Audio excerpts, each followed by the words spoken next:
अस्सलाम वालेकुम। कैसे हैं आप लोग? उम्मीद है बिल्कुल ठीक होंगे। Welcome to my YouTube channel और मेरा नाम है डॉक्टर मोहम्मद शफाक। आज की वीडियो में हम एक और मेडिसिन पे बात करेंगे। मेडिसिन का नाम है एस्टीज़ीन। एस्टीज़ीन क्यों इस्तेमाल की जाती है, इसके क्या काम है, किन मरीज़ों को इस्तेमाल करवाई जाती है, किस बीमारी का इलाज है और इसको किस तरह आपने इस्तेमाल करना है, और इस तरह की दवाइयों को ज़्यादा इस्तेमाल करने के क्या नुकसान भी हो सकते हैं। तो इन चीज़ों की इस वीडियो में इन्हीं चीज़ों पे हम बात करेंगे।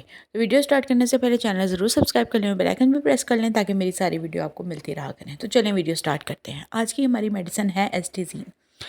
एस्टीज़ीन टैबलेट क्या काम करती है, सबसे पहले हम देखते हैं कि एस्टीज़ीन टैबलेट किन लोगों को इस्तेमाल करवाई जाती है, यूजेस देखते हैं।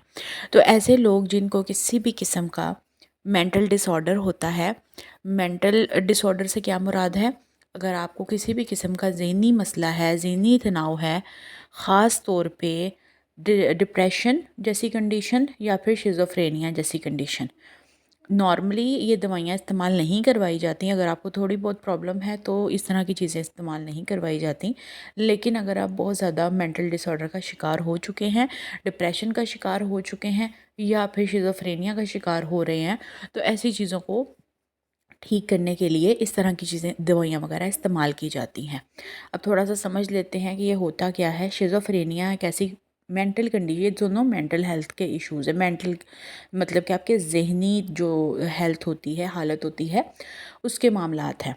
तो ये क्या करते हैं, शिज़ोफ्रेनिया में एक ऐसी कंडीशन मरीज़ के ऊपर तारी हो जाती है जो कि हकीकत में नहीं होती है।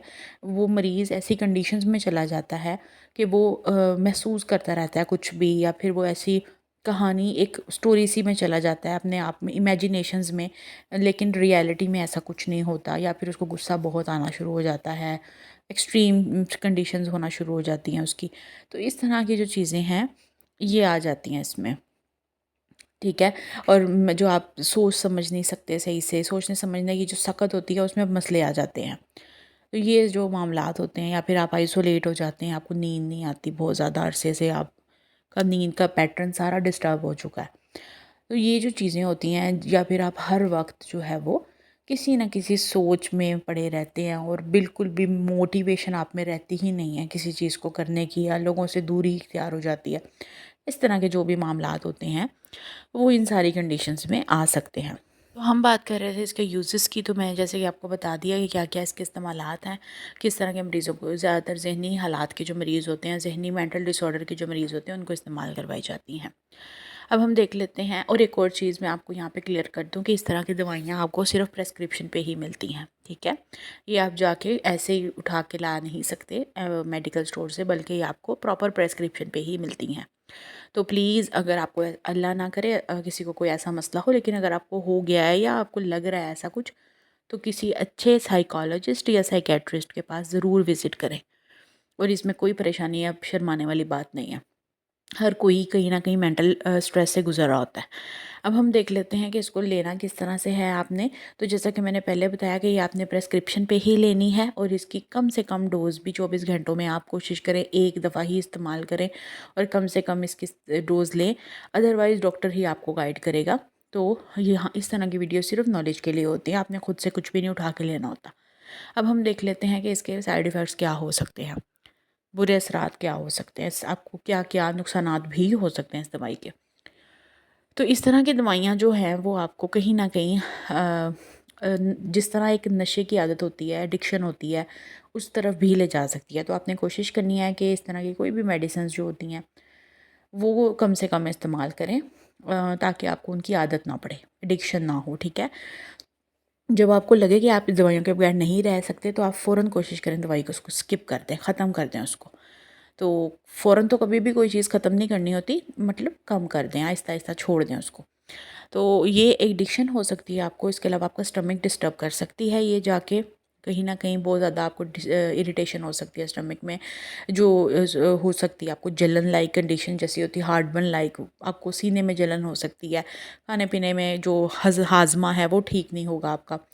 इस तरह के मसले हो सकते हैं। इसके अलावा अगर आपको इस सॉल्ट से एलर्जी है तो आपको एलर्जिक रिएक्शन हो सकते हैं, जो कि बहुत कम होता है, सबको ऐसा नहीं होता।